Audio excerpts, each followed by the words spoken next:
사람들은 누구나 복 받기를 간절히 소망합니다. 살아오면서 여러분, 복 안 받고 싶어 하는 분을 여러분 보신 적 있으십니까? 한 사람도 없을 겁니다. 누구나 다 복을 갈망합니다. 특별히 우리 우리 세계관이 이렇게 우리 아시아에는 이렇게 넓게 펴져 있는데요.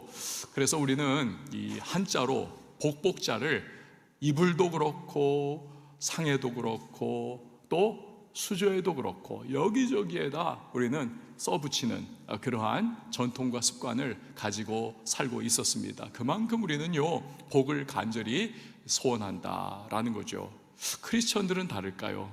별로 다르지 않고 크리스천들도 복을 좋아합니다. 그래서 언제나 우리가 신년 예배가 되면요, 첫 번째 주일 예배 때 주로 우리 찬양대가 찬양하는 곡목이 뭡니까? HR 에반스의 축복입니다. 축복이 있으라, 이거 있잖아요. 이 축복을 탁 선포를 하면서 하나님께서 부어주시기를 그렇게 갈망하는 우리의 마음이 드러나는 것이죠. 여러분, 우리 성도들이 성경에서 제일 좋아하는 구절 중에 하나가 민수기 말씀입니다. 6장 24절 이하, 우리 같이 한번 읽어보시죠. 시작. 여호와는 내게 복을 주시고 너를 지키시기를 원하며 여호와는 그의 얼굴을 내게 비추사 은혜 베푸시기를 원하며 여호와는 그 얼굴을 내게로 드사 평강 주시기를 원하노라 할지니라 하라. 아멘. 자, 그런데 이렇게도 복을 선언하고 선포하는 이 성구, 누가 우리에게 복을 주시는가가 명확하게 드러나 있습니다. 여호와는 내게 복을 주신다. 여러분, 하나님께서 복의 원천이요 근원이신 줄 믿으시기를 바랍니다. 하나님이 복을 주시는 거죠. 그 복이 어떤 형태로 오든지 간에, 물질이든 건강이든 자녀의 앞날 형통한 것이든 마음의 평안이든 영적인 것이든 간에 하나님이 주시는 복, 이것이 진짜 복인 것입니다. 여러분, 여기는 아멘이 나와야 해요. 하나님이 주시는 복만이 진짜예요. 우리 인간도 복을 이렇게 만들어낼 수는 있습니다. 그렇지 않습니까? 그런데 완전하지가 않아요. 물거품 같기도 하고 사상누각인 경우가 참 많습니다. 후유증도 있고 부작용도 솔솔찮게 터져 나오기도 합니다. 사업 잘했어요. 돈 많이 벌었습니다. 그런데 건강 무너져 버렸습니다. 인생의 성공을 줄기차게 달려가서 결국 거머쥐었습니다. 그런데 인간관계 다 깨져버리고 가족 간의 어떠한 아주 그냥 냉랭하고 사이가 깨져버리는 일들이 얼마나 많습니까? 그런 식인 거예요. 반면에 하나님이 주시는 복은 부작용과 후유증이 없습니다. 그분은 완전하시고 선하시고 우리에게 뭐가 최선인지를 잘 아시는 하나님. 그래서 우리에게 꼭 필요한 것을 꼭 필요하게 허락해 주시는, 부작용과 그래서 후유증이 없는 것입니다. 물질의 축복이 그 한 예지요. 여러분, 아까도 말씀드렸다시피 인간들이 만들어내는 물질의 축복은 부작용, 후유증 참 많이 가지고 있습니다만 하나님이 주시는 물질의 축복은 전혀 다릅니다. 잠언 10장 22절 말씀 보세요. 같이 한번 봅니다. 시작. 여호와께서 주시는 복은 사람을 부하게 하고 근심을 겸하여 주지 아니하시느니라. 아멘. 물질의 복뿐만이겠습니까? 다른 여타 모든 복들도 하나님이 주시는 것은 선하고 아름답고 균형 잡혀 있고 부작용과 후유증이 없는 것입니다. 저는 그래서 정말 우리 교인들이 정말 복을 많이 하나님으로부터 정말 쏟아지는 복을 받기를 간절히 소망하는 것입니다. 새벽에 기도할 때도 하나님, 우리 교인들에게 정말 복을 부어주세요. 복을 부어주세요. 그리고 우리 교인들이 그 복을 하나님이 내게 주셨노라고 고백하는 간증의 주인공들이 되게 하여 주시옵소서. 늘 이걸 기도하는 겁니다. 자, 그렇다면 우리가 어떻게 해야 복을 받을 수 있을지를 알아야 하지 않겠습니까? 축복은 어디에서 오는가? 이 부분을 오늘 본문을 통해서 살펴보고자 합니다. 오늘 본문 배경 설명을 간단히 하면 베드로 이야기입니다. 이 베드로가 게네사렛 호수, 즉 갈릴리 호수에서 밤새 그물질을 했습니다. 한 마리도 못 잡았다 그래요. 한 마리도. 그것도 참 신기한 일이죠. 전문 어부예요. 평생 어부입니다만 어떻게 한 마리도 못 잡았을까? 근데 그런 일이 일어났다는 겁니다. 아침이 되니까 아이고 안 되나 보다 포기하고 그물을 무태 나와 씻고 기우고 있습니다. 그때 마침 근처에서 군중들에게 둘러싸여 있던 예수님께서 베드로의 배에 승선을 하십니다. 왜냐하면 수많은 사람들이 예수님을 에워싸 밀고 땡기고 막 하여튼 그랬기 때문에 말씀을 전할래야 전할 수가 없는 겁니다. 그래서 여보세요, 이 배를 좀 물로 띄워주세요. 사람들과의 거리를 이렇게 두고 나서 예수님께서 이제 편안한 마음으로 그들에게 말씀을 전하고 계시는 것입니다. 사람들은 귀가 쫑긋해가지고 하나님 말씀을 듣는 것이죠. 말씀 다 마치시고 나서 예수님께서 베드로에게 이렇게 명하십니다. 깊은 데로 가서 그물을 던지세요. 깊은 데로 가서 그물을 던지세요. 결과가 놀라웠습니다. 그물이 찢어질 지경이 됐다는 겁니다. 엄청나게 많은 고기가 잡혔다는 거예요. 베드로의 배로는 부족해서 담기가 친구의 배까지 빨리빨리 와라 해가지고는 두 배에 가득가득하게 물고기를 완전히 만선이죠. 이거는 큰 기쁨을 만끽을 합니다. 한마디로 베드로는 생각지도 못한 이 엄청난 축복을 누리게 됐다는 것입니다. 자, 여기서 우리가 주목할 부분이 있어요. 베드로가 예수님이 베푸신 놀라운 축복의 주인공이 될 수 있었던 이유가 뭐냐? 단순하고도 우리가 너무나 간단하게 딱 잡을 수 있는 부분이죠. 그것은 바로 순종 때문에 축복을 누리게 됐다는 것입니다. 4절 5절 말씀 우리 같이 읽어봅니다. 시작. 말씀을 마치시고 시몬에게 이르시되 깊은 데로 가서 그물을 내려 고기를 잡으라. 시몬이 대답하여 이르되 선생님, 우리들이 밤이 새도록 수고하였으되 잡은 것이 없지만은 말씀에 의지하여 내가 그물을 내리리이다 하고 아멘. 동해 바다에 가면 탁 트인 그 태평양의 전경이 얼마나 시원함을 줍니까? 그런데요, 칠흑같이 어두운 밤이 되면 그 밤바다 한 중앙에 우리는요 아주 그냥 불을 환하게 밝힌 그러한 배들을 볼 수가 있습니다. 오징어잡이 배입니다. 이 오징어들이요 까만 바다 칠흑 같은 그 어두움 속에서 이 배들이 빛을 쫙 대낮같이 밝히고 있으면 그리로 다 몰려드는 것입니다. 그리로 다 빛으로. 베드로는요 평생의 어부 아닙니까? 이 물고기의 생리를 너무 잘 아는 사람입니다. 그래서 밤에 고기를 잡으려고 나가서 밤새 그물질을 했던 거죠. 그런데 환한 아침에, 그것도 물고기 잡는 것에는 문외한인 예수님께서 깊은 곳에 가서 그물을 던지시오. 이건요 어부의 상식 경험과는 이건 완전히 배치되는 겁니다. 해가 뜨고 이 물고기들이요 자기가 만천하에게 다 드러나는 거 아닙니까? 물고기는 이게 겁이 많아가지고 자기 그림자 보고도 확 놀라서 도망가는 존재인데 이 햇빛이 쫙 내리쬐면 이거 다 피해서 자기 아지트로 가가지고 거기서 숨어서 쉬고 있는 것입니다. 근데 희한한 것은 이 어부의 경험과 상식에 비춰 너무나 이상한 예수님의 말씀에 그것도 이상해요. 베드로가 순종을 하더라는 거예요. 순종을 하더라. 그 순종의 결과 놀랍게도 만선의 축복을 누리게 됐다는 것입니다. 할렐루야. 여러분, 오늘의 설교 제목 축복은 어디에서 오는가? 그래서 답부터 말씀드리자면 축복은 순종에서 오는 것입니다. 저를 한번 따라해 주세요. 축복은 순종에서 온다.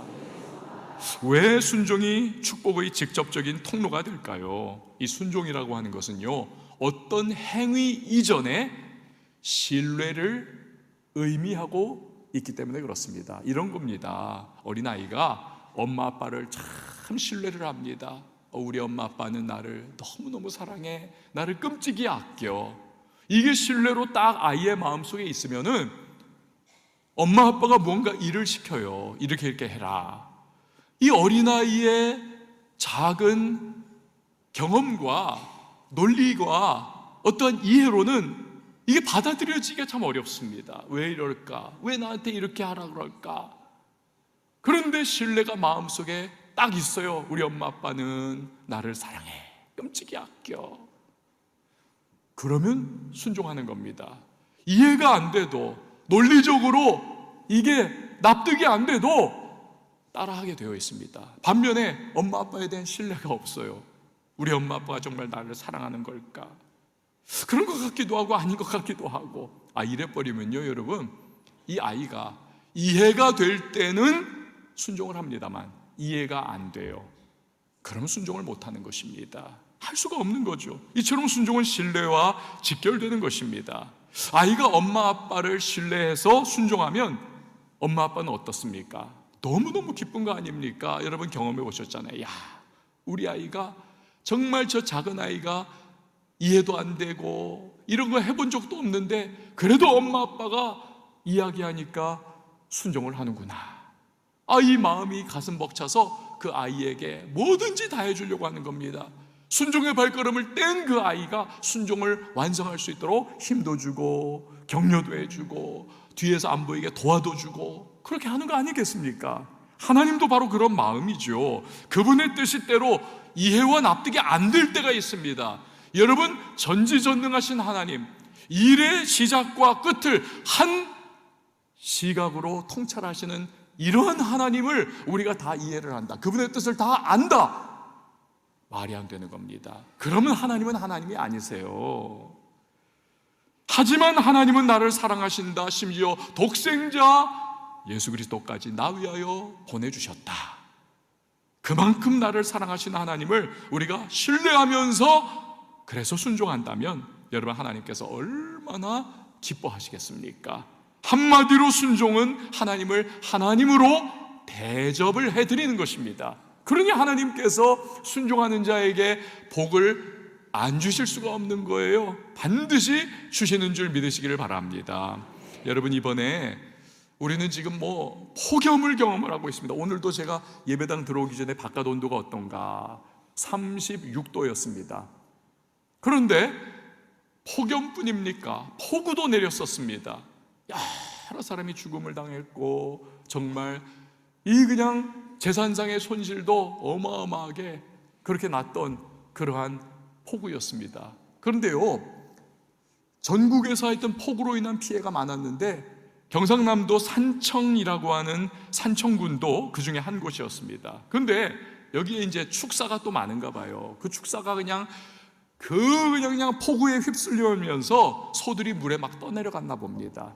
근데 참 신기한 것은요, 그 떠내려간 소 한 마리가 무려 1, 2kg도 아니에요. 30km 떨어진 진주의 진양호라는 곳에서, 호수예요. 진양호에서 거기서 발견인데 바로 저 녀석입니다.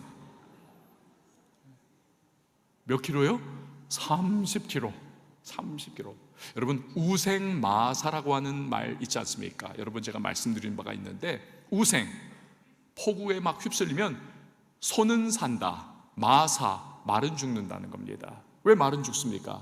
이 말이라고 하는 녀석은 원래 수영을 잘합니다. 그래서 여러분, 우리가 예전에 카우보이 영화를 보면 거기 카우보이들이 강을 건널 때 말을 탁 타고 건너면 말이 막 알아서 헤엄쳐가지고 건너가지 않습니까?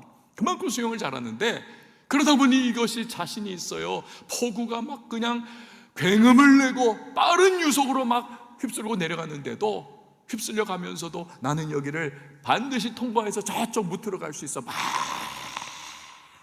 손발을 그냥 다 휘저으면서 그렇게 가다가, 그러나 유속이 워낙 빠르니까요, 감당이 안 되는 거예요. 힘이 다 결국에는 빠지고 탈진해가지고 결국 꼬르륵 하면서 물속에 잠겨 목숨을 말은 잃는 것입니다. 그런데요, 마사인데 우생이에요. 소는 살아난다는 겁니다. 왜요? 소는요, 하면서 그냥 빠른 폭우에 휩쓸려가는 상황 속에서 그 유속에 자기를 그냥 맡기는 겁니다. 강물에. 그래가지고 그냥 둥실둥실 하면서 또 숨을 쉬니까 얘가 부력이 있지 않습니까? 그래서 그 위에 둥실둥실 떠가지고 내려가는 거예요. 몇 킬로미터까지? 30킬로미터까지. 그러다 보면 여러분 어느 순간에는 유속이 이제 느려질 때가 있고 강바닥이 얕은 그러한 지점이 있지 않습니까? 그러면 그때 거기에 딱 서가지고는 있는 거예요. 이번에 아까 사진에 보셨던 저 진양호에서 이제 구출받은 저소도 그렇게 30km를 가다가 진양호의 어느 한 지점에 저렇게 바위 옆에 물이 좀 얕은 데가 있으니까 거기 이렇게 서 있으면서 계속 운 거예요. 나 좀 구해주소 하면서. 그래가지고 119가 그걸 이제 연락받아가지고는 거기 가가지고 뿔에다가 줄을 감아가지고 그걸 잡아 당겨가지고 구했다는 거 아닙니까? 그래서 우생마사라는 것입니다. 제가 왜 이 이야기를 드렸습니까? 순종이 이와 같다는 것이죠. 하나님의 뜻이라고 하는 거대한 강물이 우리의 인생을 휘감은 채 흘러가고 있습니다. 그때 어떤 사람은 자기 꾀와 자기의 논리, 요 좁은 것으로 그걸 힘을 삼아서 거슬러 가려고 막 아둥바둥을 하는 거예요. 어느 순간이 되면 순종의 복이 쫙 기다리고 있는데 그걸 누리지를 못하는 것입니다. 반면에 하나님을 신뢰하는 사람은 하나님의 뜻이라고 하는 큰 거대한 강물에 자기 자신을 내어 맡겨드리는 것입니다. 순종하는 거죠. 소처럼 우직하게. 물론 세상은 저거 미련하다, 손가락질 할지도 몰라요. 하지만 그 신뢰와 순종의 결과 어느 때가 되면 반드시 하나님의 복이 풍성하게 임하고 기다리고 있는 것입니다. 할렐루야.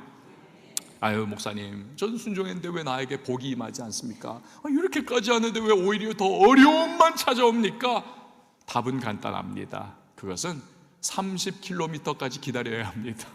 좀 더 기다려야 하는 거예요. 그 때가 되면 하나님 예비하신 은혜와 복을 부어주셔서 눈에 눈물을 닦아주시고 그 괴로웠던 심령에 기쁨도 주시고 평안도 주시고, 하나님 정말 내 삶에 순종의 복을 이렇게 베풀어 주셨구나, 이걸 고백하는 날이 반드시 오게 될 줄 믿습니다.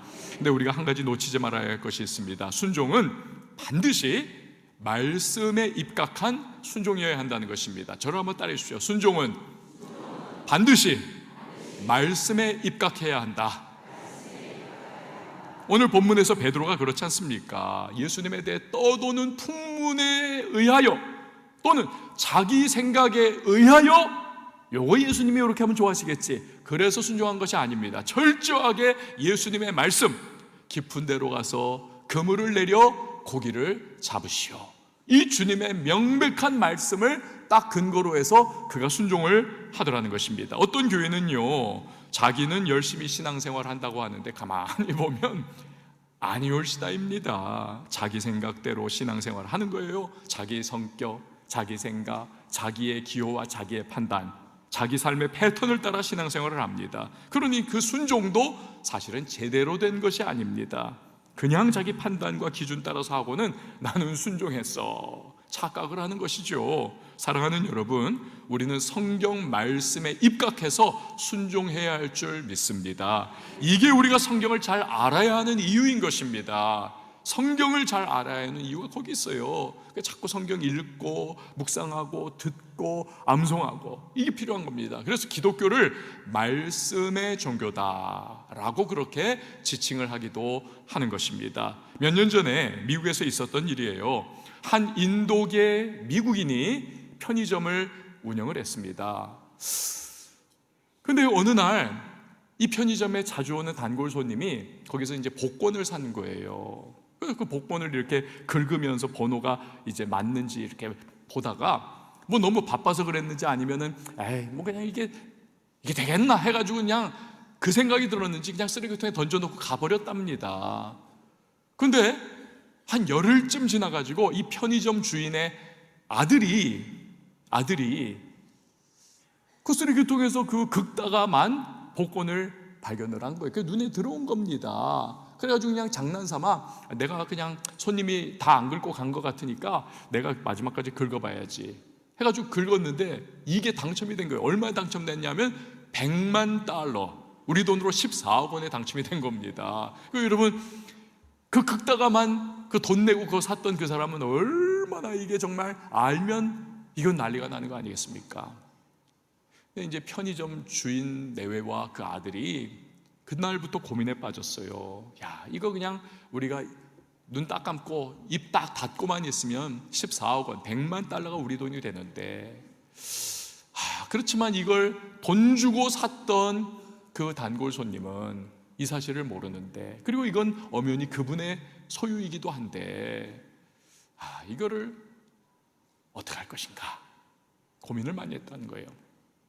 그러다 결국 인도에 있는 할머니에게 전화를 했답니다. 이 사람들은 참 착한 사람들이에요. 웬만한 사람들 같으면요, 야, 100만 달러 그냥 썩 모른 척합니다만 이거 고민도 하고 결국 할머니에게 전화를 했어요. 어떻게 할까요, 할머니? 그래서 할머니가 답을 주셨답니다. 얘들아, 100만 달러 어마어마한 돈이고 너 인생이 바뀔 수도 있지만 남에게 속한 것을 너희가 그것을 가지고 돈을 너희 것으로 삼은들 너희 마음이 편하겠느냐? 평생 그거 양심의 가책도 느낄 거야. 이거 원래 샀던 그 사람에게 돌려줘야 하지 않겠니? 그래가지고는 그 할머니 말을 듣고 이 편의점 가정이 그걸 돌려줘가지고 이 샀던 사람이요 100만 불을 수령을 하게 된 것입니다. 근데 그 편의점집 아들이 인터뷰에서 이런 말을 합니다. 이렇게 얘기를 했어요. 정말 멋진 순간이었어요.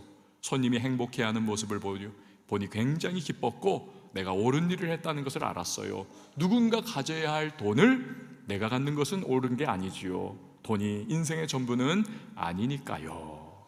여러분, 대단하지 않습니까? 대단하잖아요. 근데 제가 이 신문 기사를 읽으면서 들었던 또 하나의 생각이 있습니다.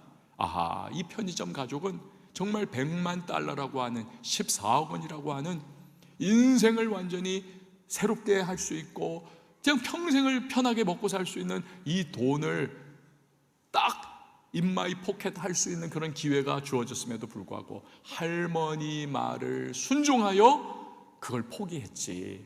그런데 우리들 크리스찬은 그 할머니와는 비교할 수 없는, 심지어 우리를 너무 사랑해서 독생자 예수 그리스도까지 보내어 우리를 구원해 주신, 그리고 온 천하 만물의 주관자요 주인이요 통치자이신 전지전능하신 하나님의 말씀 앞에 우리는 정말 순종을 제대로 하고 있는가, 이 생각이 들었던 겁니다. 나치 독일에 의해서 순교한 독일의 신학자 디트리 본회퍼 목사님, 이분이 그의 책 나를 따르라, 이 책에 이런 글을 남겼습니다. 한번 들어보세요. 예수님은 그리스도이시기 때문에 사람들을 불러 그의 말씀에 순종하라고 요구할 권위가 있으시다. 예수님이 사람들을 부르신 것은 자신을 한 스승이나 선한 삶의 모형으로 따르게 하심이 아니라 하나님의 아들 그리스도로 따르게 하심이다. 무슨 뜻입니까? 우리가 예수님을 정말 나의 구세주요 주님이라고, 그리고 나의 삶의 주관자라고 우리가 정말 말로만이 아니라 실제적으로 내가 믿고 그렇게 인정하고 있다면 우리가 그 주님의 말씀 앞에 순종하는 것은 이건 당연하다는 거예요. 이건 뭐 대단한 것도 아니라는 거예요. 당연히 그렇게 해야 한다는 것입니다. 문제는 무엇입니까? 우리가 예수님은 나의 구세주요 주님이라고 고백하면서도 실제 삶에서는 우리는 순종을 잘 안 한다는 것에 우리의 문제가 있는 것 아니겠습니까? 이스라엘 백성들에게 있어서 최고의 가치는 제사 제도였습니다. 그래서 그들은요 최선의 번제물들을 이렇게 추려가지고는 최고 등급, 그래가지고 그걸 하나님 앞에 이렇게 제물로 올려드리면서 이제 하나님이 우리에게 복을 주실 거야, 우리에게 정말 은혜를 베풀어 주실 거야, 그걸 기대하고 그렇게 행동을 했던 사람들이에요. 틀렸습니까? 맞았습니까? 맞는 말이에요.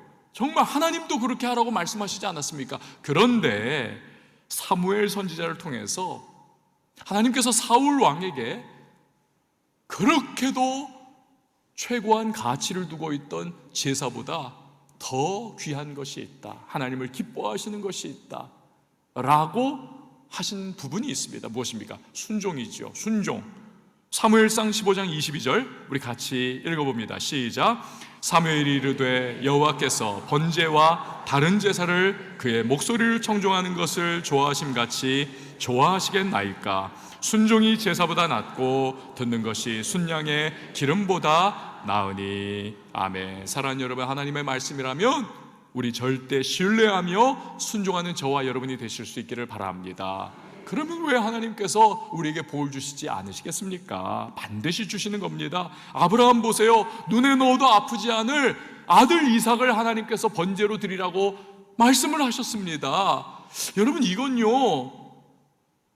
진짜 이해 안 돼, 납득 안 돼. 이건 하나님의 성품과도 배치되는 부분 아니겠습니까? 아니, 하나님께서 언제 그런 말씀하신 적이 있습니까? 없어요. 인신제사는 이건 이방인들이나 귀신을 섬기는 자들이나 하던 제법입니다. 근데 하나님이 그걸 하라는 거예요. 아브라함이 멘붕이 오지 않았겠습니까마는 그 하나님의 절대적인 명령이 딱 자기에게 직접적으로 임하니까 좌고우면하지 않습니다. 다음날 즉시 일어나가지고는 이삭을 데리고 모리아산으로 번제드리기 위하여 여러분 가지 않습니까? 하나님께서 이 과정을 통해 확인하고 싶으신 것이 무엇이었습니까? 아브라함아, 네가 아들보다 나를 더 사랑하는지 내가 보고 싶다. 네가 나를 절대 신뢰하는지 나는 확인하고 싶다. 번제로 드려봐라. 그거 아니겠습니까? 그리고 아브라함이 아들을 번제로 드리려고 하는 진짜 그 마음 중심을 딱 보고 행동으로 옮기려고 하는 그 순간을 바라보면서 하나님께서 딱 막으시면서 됐어 오케이 하면서 네가 정말 나를 사랑하는구나, 신뢰하는구나 하시잖아요. 그리고 나서 하나님께서 그의 순종에 막 복을 쏟아부어 주시지 않으십니까? 창세기 22장 16절 이하. 이르시되 여호와께서 이르시기를 내가 나를 가리켜 맹세하노니 네가 이같이 행하여 네 아들 네 독자도 아끼지 아니하였은즉 내가 네게 큰 복을 주고 네 씨가 크게 번성하여 하늘의 별과 같고 바닷가의 모래와 같게 하리니 네 씨가 그 대적의 성문을 차지하리라. 또 네 씨로 말미암아 천하 만민이 복을 받으리니. 그 이유가 뭐예요? 같이 한번 읽습니다. 시작. 이는 내가 나의 말을 준행하였음이니라 하셨다 하니라. 아멘. 여러분, 다윗도 하나님을 너무나 사랑해가지고 자기의 전 재산을 그냥 다 쏟아부어가지고 하나님의 성전을 지으려고 하지 않습니까? 그 마음이 얼마나 기특합니까? 하나님이 막 덩실덩실 기뻐서 춤을 추셨을 것 같아요. 하지만 실행에 딱 옮기려고 하니까 하나님이 선지자를 보내가지고 스톱 시키지 않습니까? 다윗아, 네 마음만은 내가 너무나 기뻐하고 갸륵하구나, 정성이. 하지만 안 돼. 왜냐하면 너는 전쟁터에서 많은 사람의 피를 흘린 용사이기 때문에 평화의 장소인 성전을 네가 세울 수는 없어. 거기서 멈춰라. 여러분, 어찌 보면 다윗이 굉장히 섭섭했을지 몰라요. 아나니아와 삽비라, 이 초대교회의 한 가족들은 그 은혜도 받고 했으면서도 불구하고 하나님 앞에 자기들의 재물을 드린다 하면서 뒤로 쫙 꿍쳐가지고 명예는 얻고 실속은 챙기려고 하는 그런 못된 짓을 했지 않습니까? 이런 사람도 있는데 다윗은요, 하나님이 하라고 한 것도 아니에요. 그냥 자기가 자기의 전 재산 다 쏟아부어가지고 하나님의 성전 건축을 하겠다라고 하는 그 갸륵한 마음, 이걸 갖고 있던 사람 아닙니까? 그런데 하나님께서 스탑. 이거 얼마나 마음에 실망되겠습니까? 그런데 다윗이 거부감을 표출을 안 해요. 하나님 뜻이 그렇다면 저는 하나님을 신뢰합니다. 하나님이 옳으십니다. 그리고는 올스톱을 해버리지 않습니까? 하나님께서 그러한 순종의 사람 다윗에게 복을 막 쏟아부어 주시잖아요. 그리고 그가 그렇게 지어드리고 싶었던 성전도 그의 아들 솔로몬이 짓도록 그렇게 하시지 않습니까? 여러분, 당대보다도 자식대에 더 잘 되는 것을 좋아하지 않습니까? 그러니까 다윗은요, 사실은 다 받은 사람이에요. 다 받은 사람. 아브라함과 다윗의 자손으로 오신 예수님도 철저한 순종의 모습 아닙니까? 그분은요, 평생을 구약 성경에 예언된 메시아의 행적들을 이루며 사신 순종하신 그런 주님이시죠. 심지어는 인류의 죄를 대속하는 십자가 순환과 죽음까지도 그 말씀을 순종하며 이루어내시지 않습니까? 그럴 때 하나님은 그를 다시 살리시고 지극히 높여 하나님 보좌 우편에 앉히시고 만왕의 왕이요 만주의 주로 주님께서 높임받게 하시고 모든 무릎을 꿇어 그 앞에 경배하게 하시고 모든 입으로 하나님 예수님은 나의 구세주이십니다라고 고백하게 하지 않습니까? 할렐루야. 여러분, 이처럼 순종은 때로는 고달프고 괴롭지만 반드시 순종의 끝에는 축복이 기다리고 있음을 믿으시기를 바랍니다.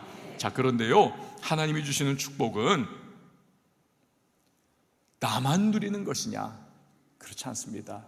축복은 흘려보내야 합니다. 나눠야만 하는 것입니다. 베드로가 그것을 보여주잖아요. 말씀에 순종한 결과 엄청난 물고기를 잡습니다. 와, 이거 그냥 금을 찢어져도 그냥 나만 하면서 막 긁어 모았습니까? 아니에요. 동료들 불러가지고 2배가 만선을 누리는, 동료마저도 기쁨을 누리고 만선의 감격을 맛보게 하지 않습니까? 6절에서 7절 말씀, 그렇게 하니 고기를 잡은 것이 심히 많아 그물이 찢어지는지라 이에 다른 배에 있는 동무들에게 손짓하여 와서 도와달라 하니 그들이 와서 2배의 채움에 잠기게 되었더라. 여러분, 순종했더니 주님이 복을 주셨는데 그거 나만 끌어안고 그냥 나만 누리겠다, 이건 신앙인의 바른 자세가 아닌 것입니다. 사랑하는 여러분, 축복을 독점하지 마세요. 축복은 나누고 흘려보내야 된다는 사실을 반드시 기억하시기를 바랍니다. 그게 진정한 신앙이죠. 여러분, 순종했더니 주님이 물질의 축복을 주셨습니까? 그 물질로만 끌어안고 있지 마십시오. 그 물질을 나누면서 주변을 풍요롭게 하시기를 바랍니다. 주님께서 건강의 복을 순종의 결과 주셨습니까? 그 건강으로 막 하여튼 나만 누리는 것이 아니라 주변을 도우세요. 여러분에게 마음의 평강 주시고 기쁨 주시고 신앙의 정말 활력을 순종의 결과 주님이 주셨습니까? 그렇다면 주변을 막 격려하고 믿음의 그냥 그 길을 같이 갈 수 있도록 힘을 실어주고 또 하나님을 최선 다해 섬기고 헌신하면서 여러분 주변에 하나님의 영광 드러내는 저와 여러분이 될 수 있기를 바랍니다. 주님이 주신 복을 흘려보내면 주님은 반드시 기뻐하시고 은상가은, 즉 은혜 위에 은혜의 복을 허락해 주실 줄 믿으시기를 바랍니다. 순종으로 인해 축복이 임할 때 우리가 놓쳐서는 안 될 또 하나가 있습니다. 그것은 그 축복의 마음이 완전히 빼앗긴 나머지 축복의 근원이 되시는 예수님을 놓쳐서는 안 된다는 사실입니다. 그것은 주객이 전도된 것이죠. 대신에 우리는요, 축복을 받았으면 그 축복을 주신 주님을 더욱더 바라보면서 그분께 가까이 하고 그분께 헌신해야만 하는 것입니다. 베드로를 보십시오. 예수님께서 2배의 만선이 되는 그러한 축복을 주셨습니다. 그때 베드로가요, 만약에 예수님이 주신 축복이라고 하는 물고기에만 그의 마음이 완전히 쏠려 있었다 그러면요, 이 베드로는요, 예수님이고 뭐가 없어요. 그냥 당장 그 친구들하고 그냥 그 배를 그냥 무트로 댄 다음에 물고기 그냥 다 그냥 끌어 모아가지고는 그거 가지고 어시장으로 달려가가지고 이른 아침 경매에 붙여가지고 그냥 돈다발을 이렇게 어깨에 둘러매고 집에 가가지고 그동안 못 샀던 그냥 이런 것 저런 것 사고 하여튼 그러면서 그 돈 쓰는 재미, 성공한 능력자의 실력을 누리는 일에 그렇게 하루를 보냈겠죠. 그렇다면 베드로가 받은 복은요, 그 돈 떨어지는 그날로 끝장이 나는 것입니다. 하지만 그는 다른 길을 선택합니다. 그리고 그 선택이 베드로를 진정 영원히 복받는 인생으로 만들어 버리는 겁니다. 무엇입니까? 바로 복을 주신 예수님께 가까이 나아가 헌신을 하더라는 거예요. 헌신을 하더라. 11절 같이 읽어봅니다. 시작. 그들이 베드로를 육지에 대고 모든 것을 버려두고 예수를 따르니라. 아멘. 러시아가 푼돈 몇 푼에 그 광대한 알래스카, 그 당시는 얼음 땅이었어요. 얼음 땅을 팔아넘겨 버렸습니다. 돈 몇 푼 받고. 지금 땅 치고 후회하고 있지 않습니까? 그 지하에 있는 어마어마한 석유 매장량, 광물질들, 엄청난 잠재력, 이거 지금 얼마나 후회 막급하겠습니까? 인디언들이 술통 몇 개 하고 장신구들 몇 개 받고 맨하탄 땅을 백인들에게 넘겨버렸습니다. 지금 여러분 뉴욕의 맨하탄 세계 금융의 수도가 아닙니까? 땅값이 이건 추정 불가예요. 인디언들이 얼마나 통탄해야겠습니까? 여러분, 우리도 순종으로 인한 축복이 임할 때 반드시 기억해야 할 것, 그 축복보다 더 귀한 것이 바로 주님이시다 라는 것입니다. 그리고 주님께 더 가까이 나아가고 그분께 더 헌신할 수 있어야만 합니다. 그 축복 가지고 요거 누리는 일에 거기 매몰되지 마셔야 합니다.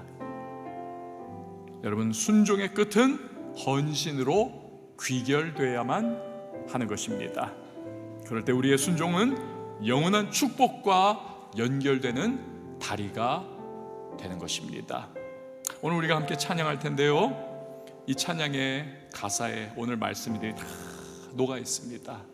오늘 그런데 모르는 분들이 꽤 계실 거예요. 괜찮습니다. 그냥 들으시면서 따라오시고 또 아시는 분들은 함께 부르시면 되겠습니다. 말씀 앞에서.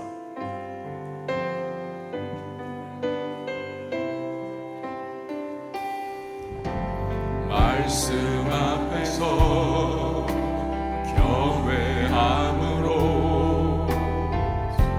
주께 홀로 섭니다. 생명의 말씀 읽고 순종해 주를 예배합니다. 말씀 앞에서 경외함으로 주께 홀로 섭니다. 생명의 말씀 읽고 순종해 주를 예배합니다. 기록된 말씀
같이 기도하겠습니다. 오늘 이 자리에 나오신 여러분들 가운데는 순종에서 실패한 분이 계실 거예요. 도중에 하차하거나 궤도 이탈한 분 계실 겁니다. 오늘 말씀 붙잡고 다시 한번 재도전하셔야 합니다.